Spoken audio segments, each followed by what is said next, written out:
Olá, dás-me 25 minutos do teu tempo? Eu sei que vai valer a pena. Quem lê a Bíblia superficialmente afirma que ela humilha a mulher. Mas quando lemos a Bíblia, não apenas temos que olhar para o contexto, mas sim também para o género literário daquilo que lemos. Hoje vamos ler algo no livro de Ruth, que é um dos livros históricos, ou seja, uma narrativa. Agora, a narrativa na Bíblia normalmente não é imperativa, senão pelo contrário, ela revela o lado escuro da coisa. Ao contrário de contos de fadas, as histórias da Bíblia são realistas e revelam frequentemente as fraquezas dos seus heróis, para que possamos aprender. O livro de Ruth também se poderia chamar Noemi ou Naemi, porque ela aparece 21 vezes, Ruth apenas 11. Mas Ruth é mais especial. Primeiro, por ser o nome de uma mulher no Antigo Testamento, mas mais ainda, uma não judia. Deus olha para todas as pessoas, mesmo no Antigo Testamento. E depois é o único livro do Antigo Testamento que leva o nome de um antepassado direto de Jesus Cristo. Um comentador diz: é notável que uma mulher gentia se case com um israelita de renome, ou seja, Boaz, que, por sua vez, é descendente também de uma gentia. Lembra-se de Raab, a prostituta de Jericó, que, pela graça de Deus, foi enxertada na linhagem de Jesus Cristo. Jesus, no Novo Testamento, trata as mulheres com honra. Mas também os livros do Antigo Testamento tratam as mulheres, apesar de um tempo patriarcal, por causa do pecado e do homem, com dignidade. Pensa apenas em quantas mulheres o grande Moisés deve estar agradecido. Primeiro as parteiras que lhe pouparam a vida. Depois a sua mãe que o guardou durante 3 meses. Depois a filha de Faraó que o recolheu. A sua irmã que o educou. E finalmente a sua esposa que foi chave não apenas na sua vocação, mas durante o seu ministério. Uma das vezes ela até preveniu de que ele morresse. Eu não sei tu, mas eu estou grato com as mulheres que fortaleceram a minha fé. Em primeiro lugar, a minha mãe, que me ensinou a buscar a Deus. Ela faleceu este janeiro. E o que ela deixou foi justamente isso na minha vida, o buscar a Deus. Depois está a minha professora de escola dominical, a Zilda, uma mulher muito dedicada à palavra de Deus. Sempre o que é que diz a palavra de Deus. Também está a Helga, durante muitos anos, a minha líder no grupo latino. E finalmente, e especialmente, a minha mulher, que tanto me apoiou e com tanto amor me levou durante estes 21 anos. Têm sido 21 anos de uma escola bíblica, verdadeiramente. Assim que hoje também queremos aprender de uma mulher. O seguinte: poderá Deus corrigir as nossas decisões erradas? Poderá Deus ainda arranjá-las? O meu tema hoje é levantar-se de más decisões. Talvez estejas numa dessas crises, uma situação sem saída. E ter parcialmente culpa na coisa só empeora a situação, não é? Será que Deus acabou contigo? Ruth diz-te hoje: não deve ser assim. Agora, o livro começa e termina com a Noemi. Ela é claramente a personagem que lidera a história. Ela vai para o estrangeiro, onde ela perde tudo, e regressa com a sua nora, a qual deveria ser uma inimiga odiada. Mas graças à direção de Noemi, Ruth não só é recebida em Israel, mas recebe uma família. E que família! Ela vai a tornar-se a bisavó do grande rei David e uma das 4 mulheres mencionadas na linhagem de Jesus Cristo. E assim, a Naemi, claro, também é enxertada em Cristo através dela. Mas o caminho até aí começou com uma decisão que estava condenada ao fracasso desde o início. Este é o meu primeiro ponto. Decisões que estão condenadas a fracassar desde o princípio. Vamos ler no livro de Ruth, versículo 1 até o versículo 2. Se tens a tua Bíblia, podes agarrá-la. Ruth está depois de Juízes. Ruth 1 e 2. E sucedeu que nos dias em que os juízes julgavam, houve uma fome na terra, pelo que um homem de Betleém de Judá saiu a peregrinar, ou seja, a ser estrangeiro, nos campos de Moabe, ele e sua mulher e os seus 2 filhos. E era o nome deste homem Elimelech, o nome da sua mulher Noemi, e os nomes dos seus 2 filhos Maalon, ou Mahlon, e Quilion, efrateus de Betleém de Judá, e vieram aos campos de Moabe, e ficaram ali. Até aqui. O livro de Ruth é a ponte, vindo do tempo catastrófico em que os juízos governavam a terra, e o tempo dos grandes reis, a começar pelo rei David, no livro de Samuel, que segue o livro de Ruth. Agora, a vida familiar no Antigo Testamento era uma catástrofe, por general, muito má. E aqui o pai da família, Elimelech, o seu nome significa o meu Deus é rei, toma uma decisão com Moabe que contradiz completamente o seu Deus e rei. Uma decisão machista? Possivelmente, mas Naemi, ou Noemi, o seu nome significa a amável, revela o seu próprio orgulho na coisa. No versículo 21, ela vai dizer: saí cheia, mas o Senhor trouxe-me para casa vazia. Eles estavam bem como família, mas Moabe revelar-se-ia um mau investimento para a família. Uma decisão fatal. Deixar Belém, que significa casa do pão, em Judá, que significa adoração, para ir para Moabe, que significa incesto com o pai. Mesmo que apenas como estrangeiros, como migrantes. Como Lot, que apenas montou as suas tendas em frente de Sodoma e pensou que podia manter distância do sistema pecaminoso. Mas logo teve uma casa no meio da cidade.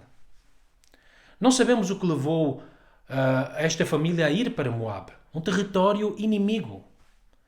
Eventualmente está implícito nas palavras: nos dias em que os juízes governavam, havia uma fome. Que era principalmente uma época de fome espiritual, onde todos faziam o que estava certo aos seus próprios olhos.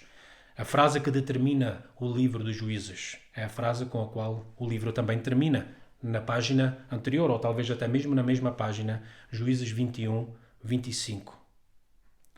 E sempre que o seu povo se afastava, o que era o caso no tempo dos Juízes constantemente, Deus tinha que os educar como um pai. Quer com guerras e inimigos que os subjugavam, ou através de fome. Os cartões amarelos de Deus são múltiplos. Possivelmente por isso os seus filhos tinham nomes com significado completamente diferente ao dos seus pais. Mahlon significa doença e Quilion significa fraqueza. Talvez foram então 2 fatores. Em primeiro lugar, nós temos dinheiro. Por que então, em segundo lugar, tolerar a educação, a correção de Deus sob fome no tempo dos juízes? Melhor ir para o mundo. Quantas pessoas não pensam assim? Mas Romanos 12:2 nos diz: não vos conformeis com este curso do mundo, mas transformai-vos pela renovação da vossa mente, para que possais provar a boa e aceitável e perfeita vontade de Deus. O próprio Moabe nasceu de uma tragédia, quando Lot e as suas filhas se esconderam numa caverna na destruição de Sodoma e Gomorra. Elas pensavam que o mundo tinha acabado.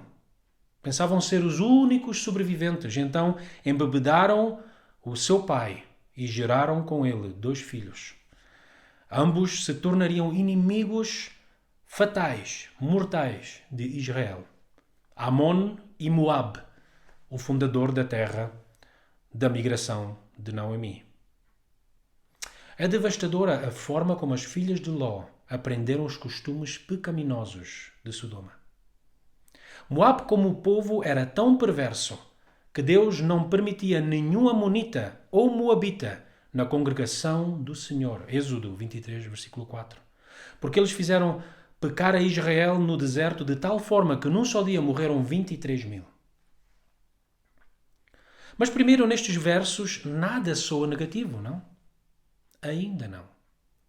A maioria de nós conhece a tensão que vem com a mudança, a incerteza. Vai dar tudo certo? Devo deixar a escola? Devo mudar de emprego? Devo tornar-me independente? Será que ainda tenho o parceiro correto para o namoro e para casar-me? Ou será que ainda tenho o parceiro correto no matrimónio? Devo atrever-me a algo novo quando me reformar? Devo mudar de igreja? Qual é o fator decisivo nestas perguntas? Eventualmente estás perante uma decisão destas. Não cometas o erro de Noemi. Se ela tivesse procurado a Deus em oração e na palavra, mais tardar ao ler a Bíblia, ela teria percebido que Moabe seguramente não é a vontade de Deus. E tu podes igualmente evitar muita dor na tua vida. É a vontade de Deus? Como sabes? As decisões contra a palavra de Deus estão condenadas a fracassar desde o início. Só vão trazer perdas. Este é o meu segundo ponto. Decisões que só trouxeram perdas. Vamos ler os versículos 3 a 5 no capítulo 1 de Ruth ainda. Ruth 1, 3 a 5. E morreu Elimelech, marido de Noemi, e ficou ela com seus 2 filhos, os quais tomaram para si mulheres moabitas, e era o nome de uma Orfa, e o nome da outra Ruth. E ficaram ali quase 10 anos.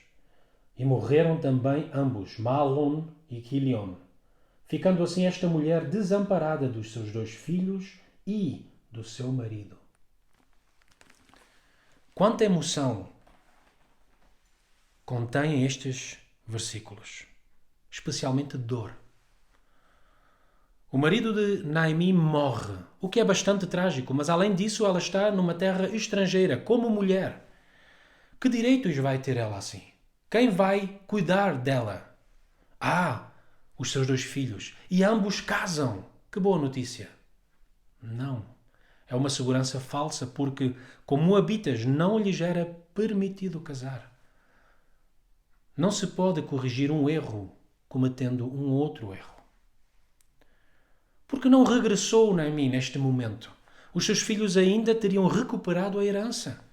Mas ambos morrem sem herdeiros. 3 mulheres sozinhas em terra estranha.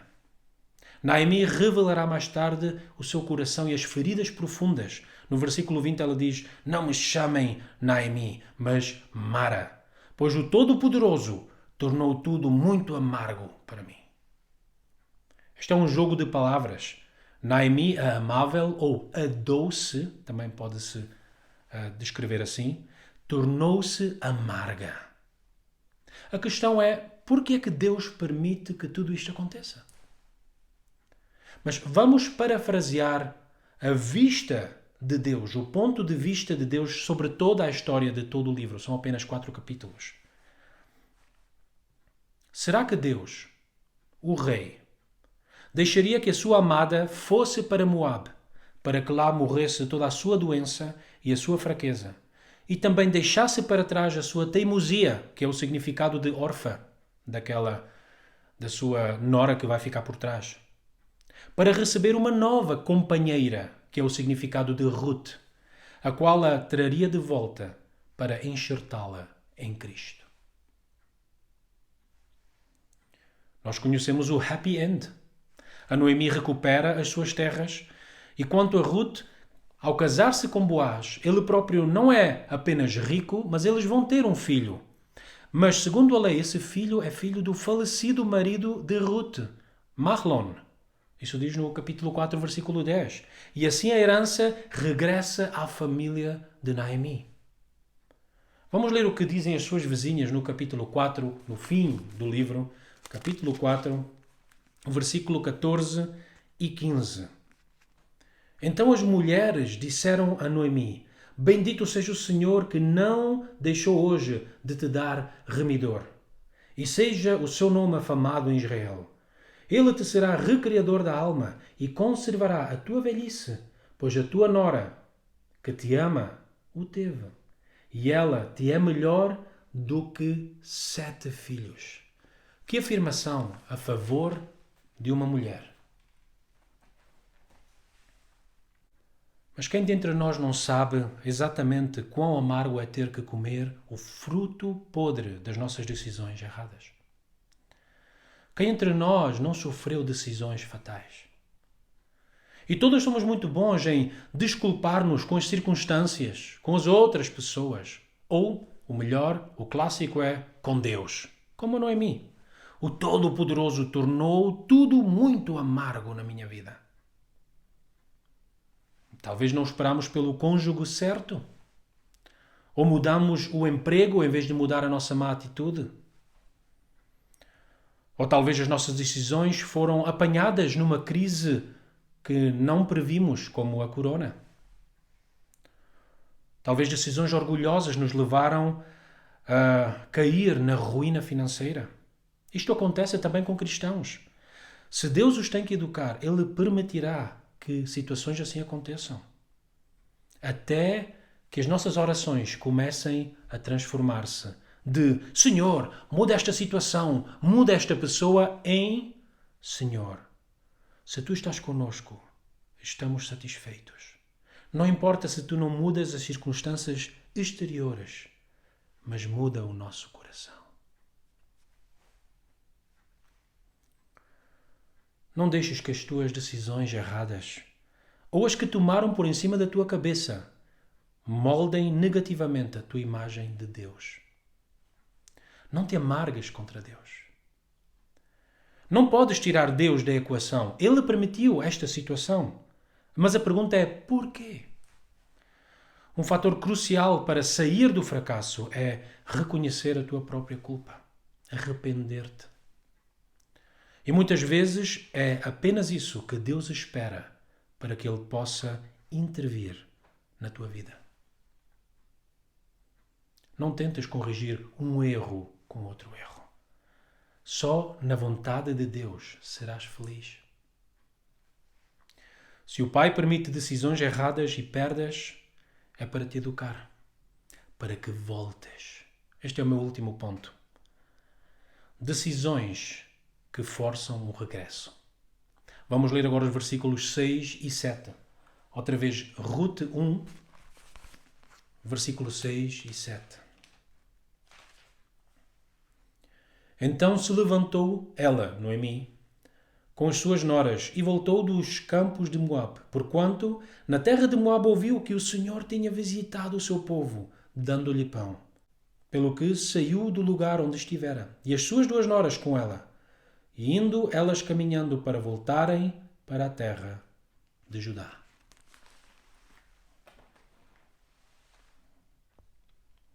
Este é um bom exemplo como a palavra de Deus flui. Mesmo naquela altura, especialmente aos gentios, interessava como Deus agia com Israel. Soube-se que Yahweh é o nome original neste texto de Deus. Aqui aparece a primeira vez no total de 18 vezes que ele vai aparecer no livro. Depois de permitir fome, visitou os seus com pão. O profeta diz assim: Vinde, voltemos ao Senhor. Ele fez a ferida, mas Ele também a ligará. Oséias 6, versículo 1. Agora, Samuel, se ele é o autor do livro de Rute, usa novamente uma brincadeira com palavras. Deus visitou Belém, ou seja, a padaria, com pão.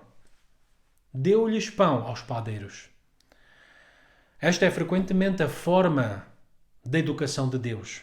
Ele retira aquilo em que mais se confia, o que por natureza confiamos, tanto assim que se esquece que tudo depende apenas da graça de Deus nas nossas vidas.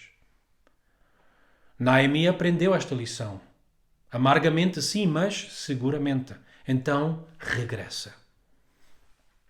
Ao ler mais no livro, veríamos que Orpa ou Orfa decide ficar para trás. Apenas Ruth vai com Naomi.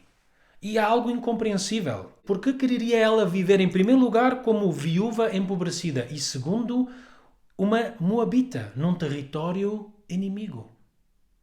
Mas ela vai afirmar no versículo 16: por onde quer que vás, eu irei. O teu povo é o meu povo e o teu Deus será o meu Deus. Esta é uma demonstração poderosa da graça de Deus. Não que ela queira ficar com a sogra, brincadeira à parte, precisamos muitas vezes da graça de Deus nisso também, não é? Não. Mas Deus aqui sim deixa entrar moabitas. Porque se Ruth se converte, é porque Deus a atrai para si. De outra forma, não há conversão. Impossível. E dir-lhe-ão a Ruth: ser-te-á dada uma recompensa completa pelo Senhor a quem vieste. No capítulo 2, versículo 12. Os planos de Deus são tão multifacetados. Diz que tudo opera para bem daqueles que amam a Deus. Romanos 8, 28. E também aqui, porque quando Davi, o bisneto de Ruth, mais tarde vai ter que se esconder com toda a sua família do rei Saul que o persegue, ele vai ter que fugir para Moabe. Ou seja, morte certa. O futuro rei no território inimigo, mas por causa da sua bisavó Ruth, eles o acolhem. Os Salmos 57 e 142, por exemplo, foram escritos por Davi em Moabe. Do sofrimento surgem frequentemente os mais belos poemas. Na vida não é decisivo se caímos. Todos nós caímos. Mas sim se nos voltamos a levantar. Provérbios 24:16 diz: o justo cai 7 vezes e levanta-se, mas os ímpios tropeçarão no mal. Os cristãos podem sofrer problemas 7 vezes, ou seja, o número divino 7. Mas iremos a recuperar-nos cada vez. Agora, aquele que não é de Deus, que não tem Deus, que não é dele, pode cair na ruína por apenas uma só desgraça. Será que está na hora de te levantares e voltar? Não esperes.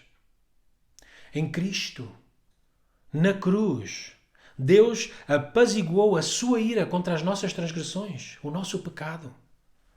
Ele é como o pai que espera, porque sabe que o seu filho pródigo vai voltar. Cristão, levanta-te, volta para o Pai.